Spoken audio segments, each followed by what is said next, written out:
If you could give any startup founder or early stage leader one piece of advice, what do you think that would be? So going back to the first part of the funding framework regarding storytelling, I think a lot of people go into telling their story when it is meeting a customer, raising money, or trying to bring on a hire that they think will be impactful. They try and get out as much fact and information as they can and try and make that the message. When in fact, your key goal is to just be memorable so that later people, can't forget the message that you had for them, the story that you told.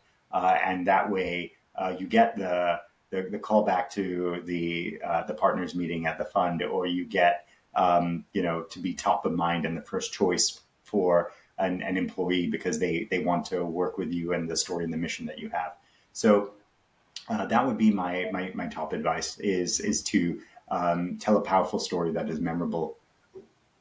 That makes a lot of sense. I think what happens a lot is the inner engineer comes out of the person and they try to win them with logic, and they forget that nothing about sales is logical. It's all emotion. Yeah. There are a lot of emotional purchases for sure.